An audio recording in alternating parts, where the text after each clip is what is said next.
and Toni Travels. The Raptor had a cough, blew its heart in Alice Springs. Yeah, real tough luck. Issue after issue, lost leaf stuck in Alice Town.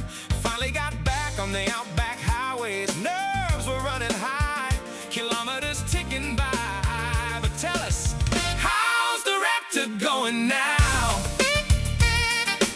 Welcome to Brett and Toni Travels. What are we doing today? Well, today is all about the Raptor. We're going to give you an update. So if you haven't seen our episode Hope to Horror, please go back and check it out. It'll give you a bit of a background as to the nightmare that we went through last year, where the car had a sleepover in Alice for 2.5 months. So did the Patriot, actually. Yeah. And we had to extend our leave. We ran out of leave. It was just chaotic. And we had so many questions from everybody. Oh, look, we had a lot of views on that. We got a lot of followers, a lot of people interested in the Raptor. So what this is about is an update. It's exactly. An update on what happened and where we're at. Exactly. Also, answering some of those questions that you asked.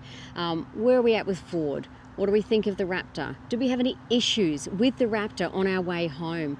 And also, what are we going to do with the Raptor? What was the warranty process like? Exactly. Was it a warranty? Yeah.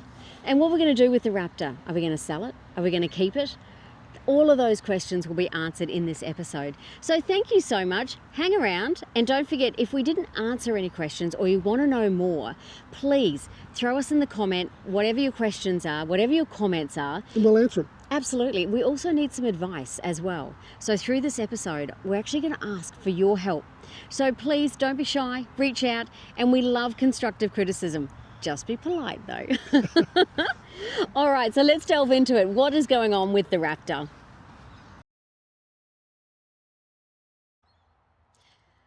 Wow. Well, it's hard to believe that that's a new engine. I know.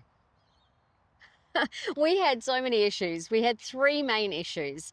So for those of you that have seen the episodes, this is a bit of a recap. For those of you that haven't, this is where the drama started. So our first issue was overheating. Yeah, it was overheating.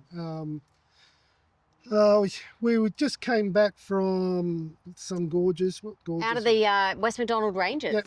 We spent a few days up there, and we're decided to go back to Alice, fuel up, and to head towards the Tanami. And literally just out of town, if anyone's been to Alice and they know outside of town, there's a big set of flags. So welcoming you to Alice. Welcoming you to Alice. And we actually call that ground zero because we're heading up there and the temperature just spiked. We had no idea what it was. Couldn't risk where we were going, up with an unsure engine or something wrong with the vehicle. So we went back to Alice to get someone to look at it. And we did. We had a couple of people look at it. Yeah, it ended up in Ford. Again, they've got that special scanning tool. Yeah, actually, before we went to Ford, we found that young guy. He checked it over for us. Yeah. And he had concerns. He thought, he thought it was going to be just the thermo fan, something simple. But it wasn't. No, we went to Ford, and Ford actually, the first thing they thought was, there's a switch or something on the thermo fan. It sounded like that's what it was. And they happened to have one. But when the main mechanic came in and look, he just said bad news. If only it was that simple. If only it was that simple. He said bad news, complete engine replacement. We're waiting for a phone call. So our fingers, our toes, everything else is crossed, but we'll see. Maybe we're flying out. We'll wait and see. Yeah, I think that's what's going to happen. I think we're going to be flying home in the next couple of days. But anyway, all right. We'll wait and see. Did you want to swing past? We need to discuss with you about your car. It's easier doing it face to face than over the phone. So we had no choice. We had to pack our life that we had with us into a storage container and leave the car at Ford for about 2.5 months. What is that Metro Ford can do to help us out? Yeah, it was 3,000 kilometres from home. Vehicle that's going to be VOR shortly.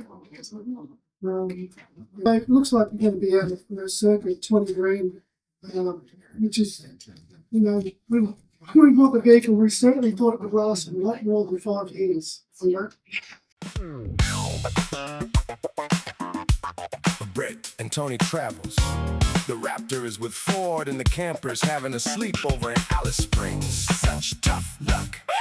But you got to love teamwork from a couple up against the odds, hanging the guys. But tell us, how's the Raptor going now? Here we are. It's Ford Australia versus Brett and Toni Travels. Either they come to the party under the goodwill warranty, or we're staring down the barrel at 20 grand out of pocket. After 2.5 months, working back and forth with Ford here in Brisbane and Ford in Alice, we got the engine in. They said, come on back. Yeah, they actually called us a bit earlier than we thought. We thought it was going to be another week or two, but so we flew back out and we had some dramas. We had some dramas actually getting back out there, but that's another story. That was in another episode. I'll put that episode in there as well. But then, so restocked, got absolutely everything ready. We still had enough time to do our original trip, which we were excited to do. So I jumped in the car. We wanted to do the Tanami and then the Duncan Road. And the Duncan Road. Yeah, we were looking forward to that. But it was not to be. So we got, again, just past ground zero this time, I think. Yeah, it was around about the same place, and the same thing happened again. We thought, you're kidding, it's a brand new engine. So we went back, straight back to Ford. They took it straight in the workshop, did some diagnosis on it and said, oh my God, bad news, it's a coolant system. Well, you know, it could have been the coolant system all along, which caused the engine problem. We don't know. But anyway, they said the coolant system, but they had no spares there. And they don't know whether it was a radiator, a fan, or thermostat. So they said, we'll order all the parts and they'll be here next week and we'll know what it is then and fix it. So that was 7 days we had to hang around in Alice. And then we were so excited. 7 days, so we continued working. Well, I did. Yes. Yeah, so we were excited after that call. Come pick up the Raptor. We've got it now. No further issues. Still got time to do the Tanami. We did. And We the did have Duncan. time, yes. Anyway, so we picked up the Raptor for the second time. They guaranteed us, no, everything is perfect. Yeah. Okay, great. So again. Even the manager took it for a test, good, long, hard test drive. And Yep. No faults, running well. We were so excited. So I think we got 178 kilometres down the Tanami. Yeah. And bloody hell. Yeah, went into limp mode. Had no idea what it was. Into limp mode. And I pulled over and I managed to reset it and it was running normal for another 20 odd Ks. Almost at, what was that? Tillmouth. Almost at Tillmouth Roadhouse. It went in limp mode again and we literally limped into that driveway of the roadhouse. And we called the guys up. Again, this was a sad day, but they were still there. We called them up and, you know, we said it was resetting, it was going out of limp mode. But we had another 3 days of Remoteness. And so the decision was made. We are going to go back to Alice and get this looked at. Oh, and look, long story short, another 7 days in Alice because they told us. Yeah, it was a fuel injector.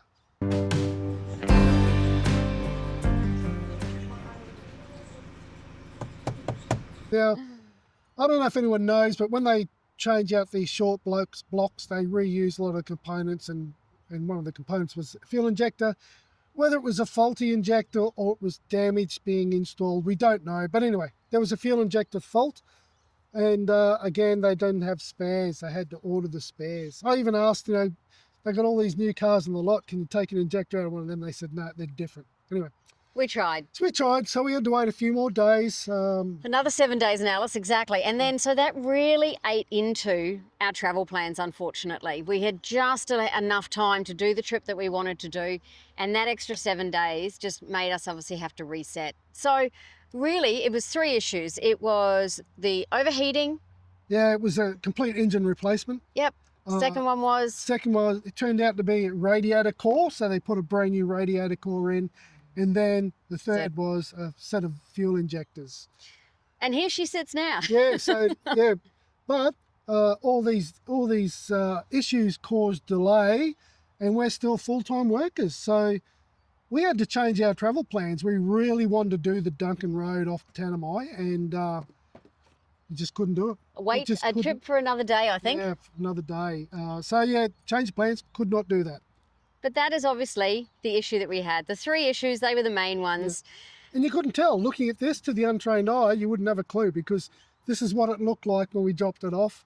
It looks like it's been untouched, which is good. Can we trust the Raptor again? Hear the engine run true. Red dust on the bonnet, steady hands as the Outback comes into view. No fault, lights on the dash.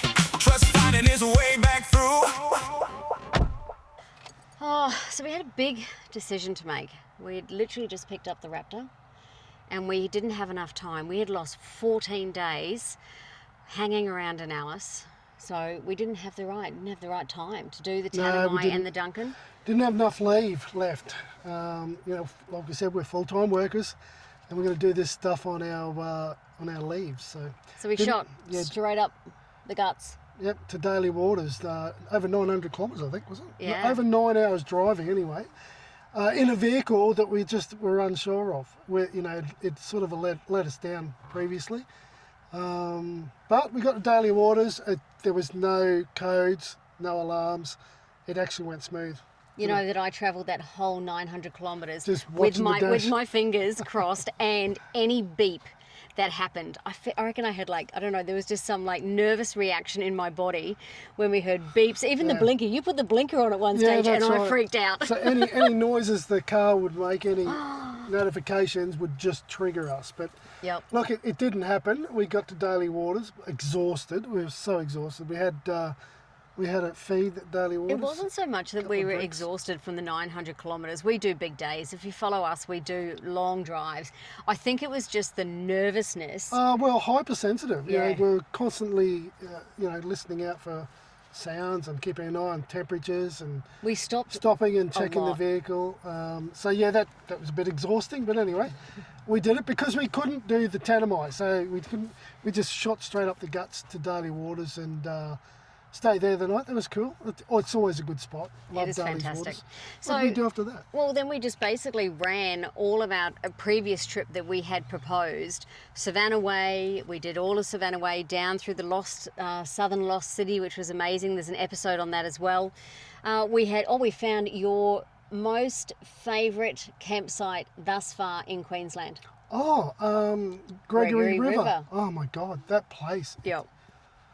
Beautiful. The water temperature's just perfect. Well, listen, it was 40-degree days. It was hot. And we were in the build-up season too, so we Yeah. had storms. We So went go through- back and see that episode as Went well. through a storm just before we got to the Gregory River. Yep. It was stinking hot, so it was welcoming. It was Yes. so welcoming. But the water temperature's perfect, and the current just took you down the river. So we got a really good spot. Yeah, so have a look at that episode. Put that on your list, absolutely, of places to go. We then went to Mary Kathleen and really just plotted our way home through Winton, things like that. And those episodes are coming up as well. But I think for us, it was just trust. Vehicle trust was a big thing. So on the way home, we really put the Raptor through its paces. As we said, it was the build-up season. We had the Savannah Way, which is one of the roughest roads in Australia. And it was in pretty interesting condition because, again, right at the end of the season, the tourist season, so a grader hadn't been over it. There was corrugations very deep, lots of bull dust, and just the extreme temperatures. We had days that were in the high 40s. So the Raptor really was being punished. It was being punished, and we started getting trust back because we weren't thinking about the Raptor. We were starting to enjoy the trip. I started to uncross my fingers and then catch myself and go, oh, no. But tell us, how's the Raptor going now? We have been so fortunate. I'll have to ask Brett, how many kilometres have we done from picking up the Raptor to making it home on that trip? At least over 5,000. Yeah, easily over Yeah. 5,000. I could have a look, but last time it was about 5,000 kilometres. No. Yeah, about 5,000 kilometres, and it has not missed a beat. We've been so lucky. Again, we were driving home and we did say we pushed it through a lot of elements, weather-wise, temperature-wise, road condition-wise. We're very nervous. I think I've got permanent damage to my fingers from having them cross the whole time. But I've been super impressed. We haven't had one error come up Look. on the dash. Okay, so the whole process has been smooth. Ford honoured a goodwill warranty claim. Yeah. Thank you to Ford. Metro Ford here in Brisbane and Centralian Motors in Alice Springs. They did a great job. Yeah. They really did. They helped us out. So they got the Ford Australia to honour a goodwill warranty claim. They submitted on our behalf. Centralian Motors did the works. They did a great job. They looked after us. Yeah. They really looked after us. They gave us brand new vehicles. So did Metro Ford here in Brisbane. While we're back in Brisbane after the first incident, back in Brisbane, Metro Ford gave us a brand new wild track to drive around for about 4 weeks. So Yeah. process was smooth with Ford, and when we got back, we took it straight. The vehicle straight. We did too. We took it straight back to Metro. You know, just peace of mind, and said, guys, just give it a service and look over this engine installed, make sure everything's fine. We wanted a full once-over, didn't we? Yeah. They found a hose that was incorrectly connected up somewhere. It was no big deal. They just fixed that, and we've been driving ever since. It's been great. So there are a lot of people bagged Fords, and I'm not a Ford guy. I'm a Holden man actually, but a lot of people bag the Ford, and yeah, it's got a bad rap. There's a lot of incidents of things going wrong with them, but you know what? There's a lot of them out there on the road. I was just about to say that. And when we were in Alice Springs, we didn't just see Fords out there. There was every brand model failing out, because it's a harsh country. Well, and that was something that I was about to say, and you're absolutely right. We had so many comments from people that said, yes, Fords break down, but my Toyota's broken down, my Nissan's broken down, my Hilux is broken down. Everything else, everyone else has had problems with their different type of vehicles as well. Guys, the moral support from you really got us through. So thank you. It was fantastic. A massive thank you. And to those that have also subscribed, we don't monetize our channel. We do this because we're learning and we're loving it. Yeah. So please, if you haven't subscribed, please hit that button. It's free. And it does help us out. It actually, like you said, it gives us that encouragement to keep on going. Yes, this is a hobby for us. We're full-time workers. We're learning. Tony's doing a great job with the editing tool. Oh, thanks. Well, you are. It blows my mind. But look, thank you for subscribing. We really appreciate it. Well, I think what I want to do, though, is just address some of the questions that we got and some of the comments that we got over the course of our dramas from people. And I think there's probably 2 or 3 main common themes of questions that came through. One of them was people, and I'll be completely honest, a lot of people said Raptors weren't built to tow. And we absolutely agree with you there, 100%. Raptors are not built to tow caravans, 3.5, 4 ton. It just doesn't have, it's not made for that, right? It's actually made for just, well, it's got racing shocks and everything. Fox suspension, Baja mode, all that sort of stuff. So I guess, and when they advertise, they show it doing jumps and stuff. Well, we haven't done that. We don't do that. We've got respect for our vehicle. But yeah, and we're towing the Patriot, and it's literally, it'd be lucky to be 1,500 kilos fully loaded. Yeah. So you don't even know it's behind the Raptor. We wouldn't even consider towing anything else with it. It's just not designed for that. But that's right. But it's a comfortable But car. we hear you, what you said. Yes, Raptors are not built for towing. 100% agree with you. And again, as you said, the Patriot's so tiny. You wouldn't even know it's on the back. It's just so versatile. Love that thing. I know. It's great. We're getting a bit old. Speak for yourself, old man. Anyway, another question that we got also is, were we a bit naive to go and run this vehicle? It's a 2018 model, is it? No, 2019 model. On some of the tracks and some of the places that we take it. And again, we know people that our next door neighbour has done it in a old Holden, and people have said we've done in the early 70s. In the early 70s.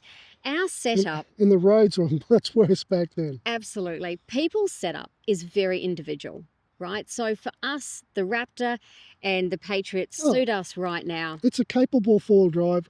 So a bit of an insight actually into our setup. It's quite funny. This is where we sit now with the Raptor and the Patriot. But truly, we have roughed it. On our honeymoon of all things, we did it in our Jeep and a Swag. And again, you can see this amazing country in whatever setup you possibly want. You don't have to have all the bells and whistles. If that's what you choose, fantastic and good on you. Maybe it makes it more comfortable. But for us right now, the Raptor and the Patriot is what we've got, and we love that setup. And that will do us for the short term. It's a very simple setup. Very simple. It's a Raptor out of the box, stock standard. Well, it's had the gearbox tuned, but that's nothing. I put a Tech auxiliary battery in the back. That was just really to run the drinks fridge or Medicine cabinet. The first aid cabinet.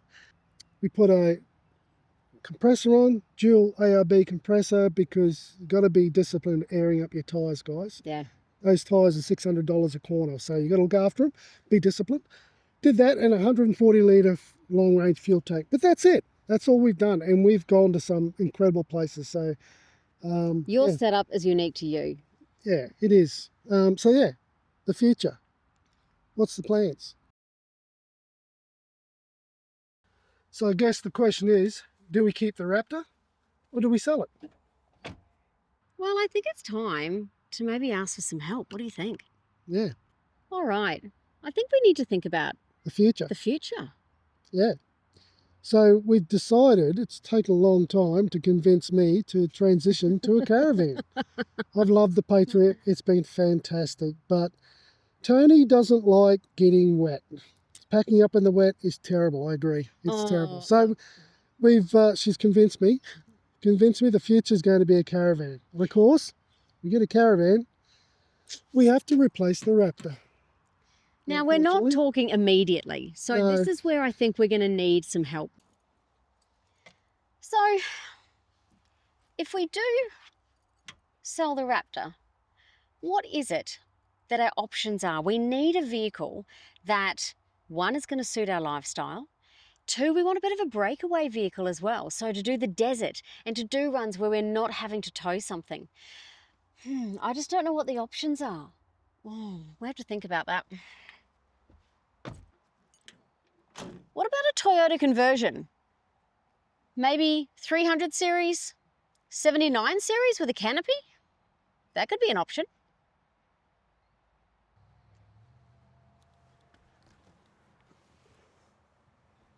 What about an American truck? A Chevy or a Ram? Or what about an Isuzu NPS truck? I like that option.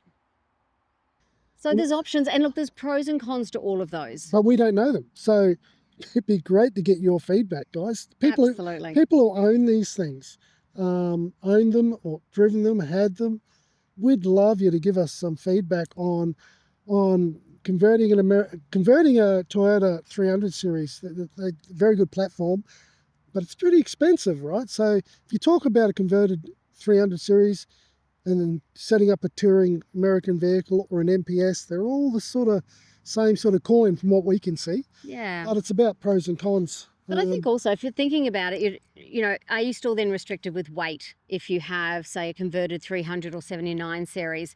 Are you then, if you're going to an American truck, you've got to think about insurances and servicings and things like that. There's so much to think about. And this is where I think that, we need your help. If you have built, converted, purchased, or even your reason for selling any of those three options, please help us out. Yeah. What do we do? What don't we do? Be what would you honest. steer away from? Where would you lead us towards, right? Again, please, no, I am 5 foot on a good day. I am a short ass. So it has to be practical as well for myself and for Brett to actually use. And remembering that if it is an NPS truck, does it come with a rope ladder so she can get in? White girl can't jump. All right, so I think this is probably enough of us rambling on. Yes. Yep. Look, I think Where's the next trip? I want to go and explore Lightning Ridge and that northern New South Wales area. I think it's got so much to offer. Yeah. And you know what? I reckon there's some characters out there that I can interview and get some really good stories from. That could be the next trip. I think it is. Absolutely. Okay. All right. Well, listen, that's a bit of feedback on the Raptor, an update on the Raptor. We're looking for help from you guys on what a future vehicle might look like. Yes, Pros please. and cons, that'd be fantastic. Yes. And we just want to get back out there. Oh, We love it. we love it. Absolutely love it. Getting that red dirt, you know, under the fingernails and in the veins, it just makes us feel alive. So thank you so much for watching another episode. I hope this has answered all your questions. If it hasn't, then, you know, shoot us a comment, ask away. We're happy to obviously share. We're fairly much an open book. And if you're new to us, have a look at some of the other episodes. There's a couple of funny things that happened on our way back home. Namely, you get attacked by a cow. It was a big bull. It was massive. It wasn't. Go back and have a look. Pretty funny. And if you haven't subscribed, press that subscribe button. It's free to do. Costs nothing. We really appreciate it. Exactly. So right, thank you care. so much. We'll see you in the next episode. Bye. Brett and Toni hit the road again. Brett and Toni, let the good times begin.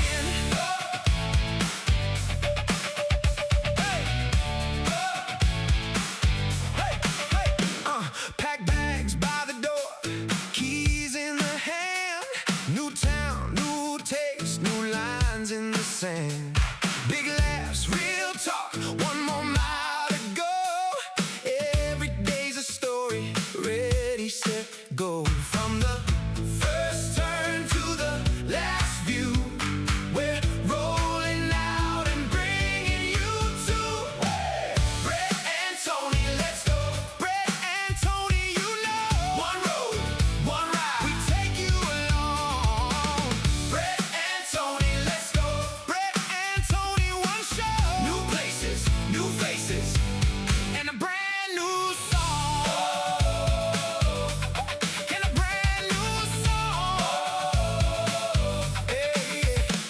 Coffee in a paper cup, sun on the glass. Finding little moments, watching big days pass. Local food, long drive, scenes that feel alive. Every stop gets better every time we arrive. From the first turn to the last